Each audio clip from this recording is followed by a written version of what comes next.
म्हजे भयणीनो आनी भावनो, आयज आमकां ह्या जबाबांत अशें उद्गारलेलें आसा, देवाचेर हांव पातयेवन रावतां, कसलीच म्हाका भिरांत ना. म्हजे भयणीनो आनी भावनो, देवान सगळें येवजिल्लें आसा. आमकां भिरांत आसूंक फावना, पूण भिरांत केन्ना येता जेन्ना आमी आमची वस्तुंकी सगळें करूंक सोदता, देवाक पर्यंत आमी मानूंक सोदता, तेन्ना हें सगळें आमचे येवजणे प्रमाणे जाता आनी ताका लागून आमकां भिरांत येता. पूण देवान सगळें थारायिल्लें आसा. पळयात, आतां येदो व्हडलो राजा सावलो, तो दाविदाक भियेता, पूण देवान हें अशें येवजिल्लें आसा, दाविदाक ताणें निवडलो आनी फिलिस्तांकारांक ताणें मारून उडयलें. हो विजय तो म्हणटा हांवें घेवंक ना, हो देवान घेतलेलो आसा. हांव कोण एक धाकटलो भुरगो, पूण देवान हे येदे व्हडले फौजेक मारून उडयल्यो. तो देवाचेर आमी जितली पातयेवन रावता, देवाचे येवजणे प्रमाण आमचें जिवीत जाता, तितली आमचे सरशिली भिरांत पयस जातली.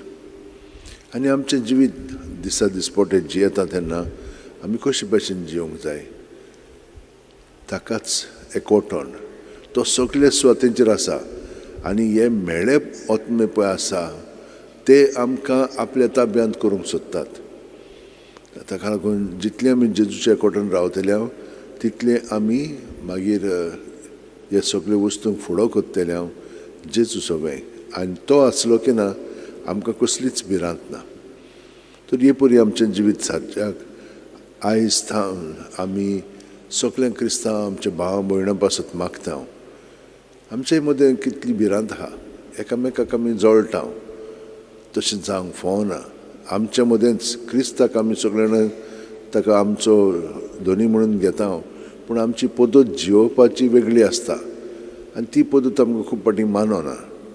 ताका लागून आमी एकामेकाक मागीर शिटकायता, ताका हे भशेन जिवंक जाय म्हणून सांगता, पूण ताका तें आवडना आनी मागीर हे भशेन आमचे मदीं उजत जाता आनी एकामेकाक मारूंक पर्यंत आमी तयार जाता.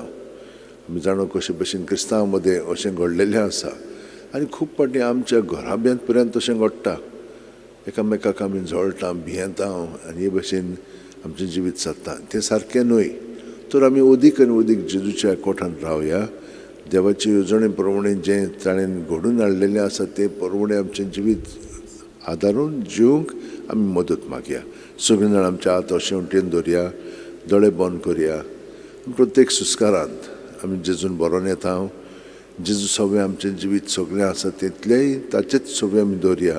आमची चिंतना, आमची भावना, आमची चाल सगळें ताचें सगळें धरून तो तें नितळ निर्मळ करून आमची चाल मागीर ताची चाल जावंक लागता. कित्याक तो जावन आसा आमचें जिवीत आनी ह्या जिवितान आमी जियेलीं म्हणटच ताच्या स्वतांत आनी ताचे वाटेंत आमी चलतले.